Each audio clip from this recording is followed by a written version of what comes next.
Welcome to the Positive Spiritual Living Podcast, brought to you by Unity on the Bay. This is your positive path for spiritual living.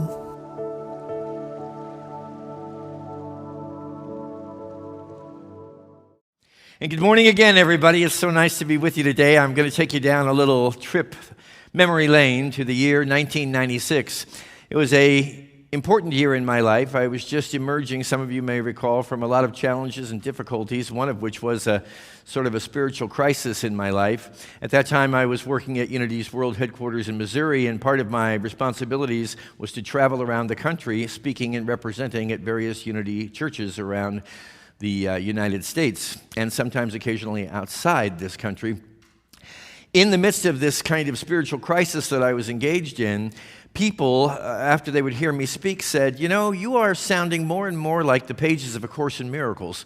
And that was something I didn't really want to hear, because at the time, A Course in Miracles was banned, purportedly narrated by the consciousness of Jesus Christ, and Unity really didn't want to be affiliated with channeled materials at that point in time. So when people began sharing this with me, that I was in fact sharing the words of Course in Miracles, or the concepts at least, I decided that I should investigate this, but I had to do it incognito. I heard reference to somebody who was giving lectures in downtown Kansas City, where I was residing at that time, and I snuck down to a church there, to a small room where I heard a gentleman speak, and that man was Reverend Kevin Rice, who has now become my dear friend of 24 years. After we met, we began to really connect in terms of understanding spirituality from Unity and Course in Miracles perspectives. So much so that we began touring around the country, giving lessons that were titled Unity, You, and A Course in Miracles. And eventually, because of our presence at Unity Village, the ban against Course in Miracles was lifted, and today, the two philosophies which integrate beautifully are experiencing a sense of oneness. So as I was approaching this morning's subject, I thought, let's see if I can get Kevin to join me in this adventure as we share the perspectives on the idea of judgment from both a Unity perspective and a Course in Miracles perspective.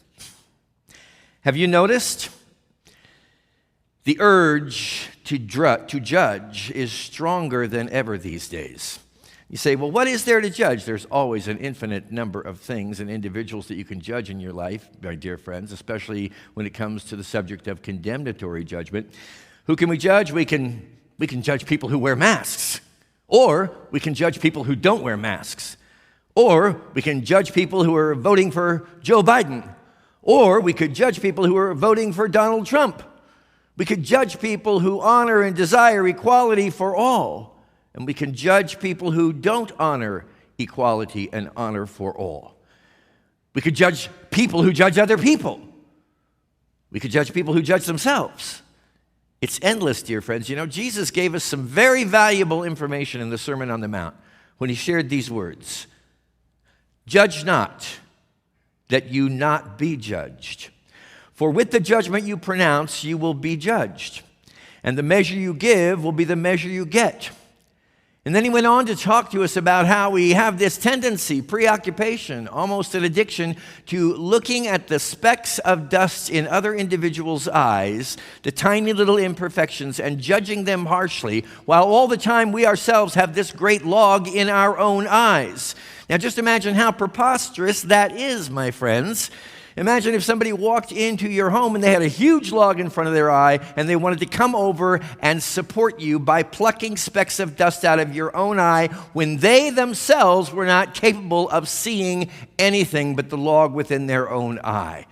So simple, so real, and yet so difficult for us to take our preoccupation off of condemnatory judgment being offered to anyone and anything outside of us, and begin to not judge, but spiritually discern actions that are right for ourselves. And don't you know that that is always and ever enough of a job for not just this lifetime, but possibly many yet to come?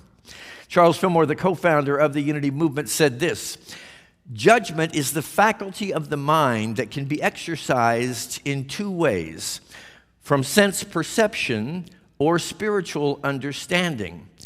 If its action be based on sense perception, its conclusions are fallible and often condemnatory. Let me share that again. If its action be based on sense perception, its conclusions are fallible and often condemnatory. If based on spiritual understanding, they are safe. In other words, if we are utilizing the reports of our five senses to run around and cast judgments on ourselves or other people, there is every likelihood that they're going to be fallible and they're going to be condemnatory. A lot of people don't understand how they can get through a life without some judgment faculty. Well, it's not about releasing judgment, it's about redefining it and recognizing that condemnatory judgment is harmful. Spiritual discernment, which is a higher form of judgment, is always helpful. Condemnatory judgment is always based on sense perception. Spiritual discernment is always based on divine perspective. Condemnatory judgment typically is directed to both ourselves and to other individuals, but primarily to other people because it's easier to project onto others than it is to own the log that is before our own eyes. Spiritual discernment is almost always directed not to other individuals and what they should or ought or need to be doing, but toward ourselves. When we tap into the divine within us and we receive spiritual discernment, we are guided in steps that move us toward the release of the log that is before our own eyes. And we release this preoccupation to pull specks of dust out of others' eyes. It's very difficult to take responsibility for that log if we're always putting the blame and putting the persecution off onto other individuals. Now, without further ado, it's my joy to welcome to the Unity on the Bay online experience, my friend, Reverend Kevin Rice. Thank you, Chris. The title is Judgment Day, right? You know, I meditate, I burn candles, I drink green tea, I pray, and I still want to smack some people. I do. And I don't think I'm alone. I don't. So we're talking today about judgment. Okay. And when we use the word judgment, what we really mean is duality-driven thinking. And I'm reminded by Adam and Eve allegory in the Old Testament, where Adam fell into a deep sleep, and in nowhere did he wake up from it. He was experiencing mind asleep, not mind awake. And therefore, because he did not wake up from it, he trafficked in judgment constantly, duality-driven thinking. Now, I'm not saying that you shouldn't judge. I'm saying that you are incapable of judgment. And remember, how many times that you knew the quote-unquote facts, and then you found later that you were grossly mistaken. Okay? I'll give you an example. Yesterday, I was at the supermarket. I'm in the line, 10 items or less, right? And I had 10 items or less. And the woman in front of me had 35 items. And my level of resistance went from 0 to 10, and I began to judge it. And I said to myself, whoa, stop. You know, today I will judge nothing that occurs. And because of that, I suspended my judgment.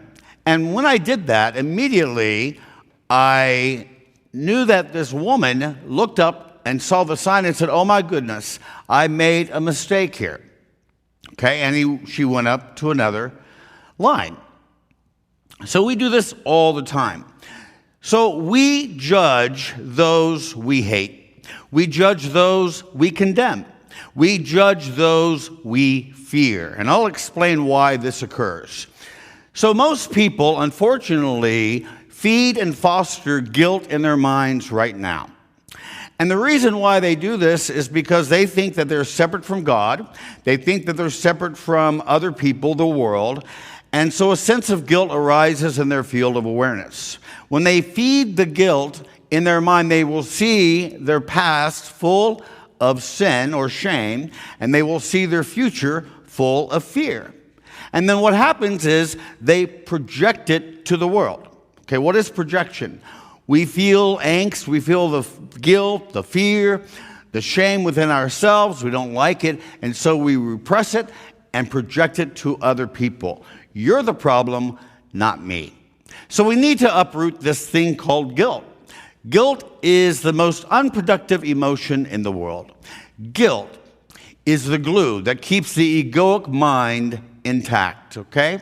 And as the Way of Mastery says, for instance, that we will continue to project on others what remains to be unhealed and unforgiven in our own selves. So we are basically projecting our own unconscious guilt to the world nearly every day. We are basically nailing our brothers and sisters on the cross of time and space. So there's one question I would recommend that you ask yourself here. We need great honesty here. Is it harder for you to say, I love you, than I hate? Is it harder for you to say, I love you, than I hate? Unfortunately, people go toward the latter. And therefore, judgment is ubiquitous in our world. So how do we let go of our judgment here? Okay, we let go of judgment, which is based in the past and the future, okay? And the only reality is the eternal timeless now, the present moment, number one. So you're basically giving up an illusion. You put yourself in a position where judgment through you, rather than by you, can occur. In other words, your egoic mind is not making judgments anymore.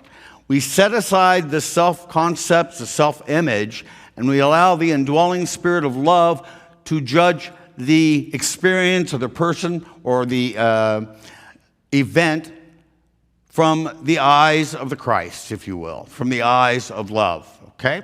So how do we neutralize this judgment? We neutralize it through extension, which is the opposite of projection. So again, go back to us. Most of us have guilt here in our minds and sin in the past and fear in the future. Let's replace it with, in the present moment, we see ourselves as innocent. My holiness created me holy. My innocence, or God's creation or innocence created me innocent, okay? And my past will not be full of sin or shame, but is full of forgiveness. And my future is not full of fear either. Instead, I place the future into the hands of God. That is extension. And then I extend and express the good, the sacred, and the beautiful to you instead. So, secondly here, turn it around. Okay, turn it around. If my thought about Reverend Chris is, oh, Chris is so lazy, which he is not, but if he did, my thoughts was, Chris is so lazy. I turn it around and say, Kevin, have you been lazy? And the answer is yes. Oh, Chris is so stubborn. Well, turn it around, Kevin, have you been stubborn? Well, Chris is so unmindful. Well, turn it around. Kevin, have you been unmindful? And the answer is always yes, yes, yes. And it neutralizes that judgment. It replaces the projection to extension instead. Then another two questions to neutralize from Anthony Metivier. Two questions. One, are my thoughts helpful? Okay? In other words, are my thoughts are they lovingly thought, or are they unlovingly thought? Okay? And secondly, how do they behave? How do my thoughts behave?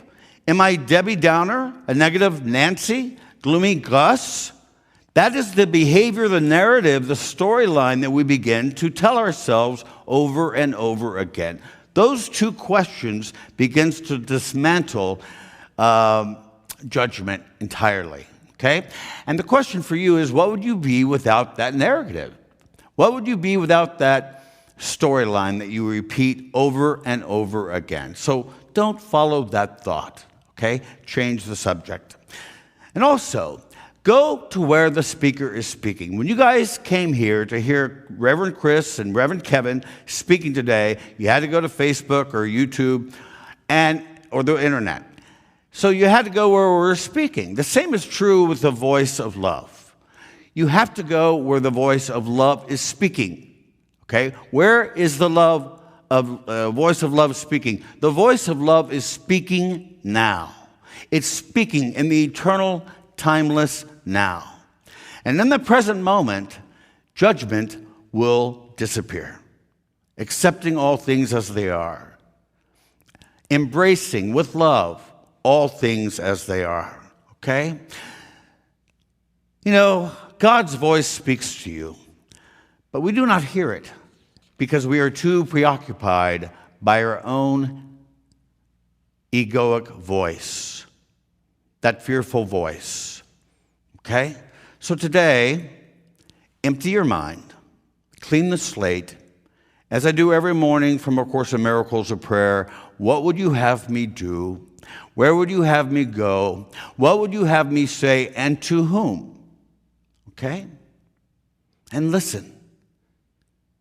Listen to that small, still voice that arising from the indwelling spirit of love that abides in me and in you as well. Okay? And extend and express the good, the sacred, and the beautiful. To everyone I offer you love. To everyone I offer you kindness. To everyone I offer you truth. That is the opposite of projection. That is extension. From A Course in Miracles, it says, the strain of constant judgment is virtually intolerable. It is curious that an ability so debilitating would be so deeply cherished. My friend, you can cherish something else. You can cherish those attributes which reflect the nature of God, of love, goodness, kindness, beauty, and so forth. We seem to be in a dream of judgment. How do we awaken from that dream of judgment? Judge not. Thank you so much. Chris?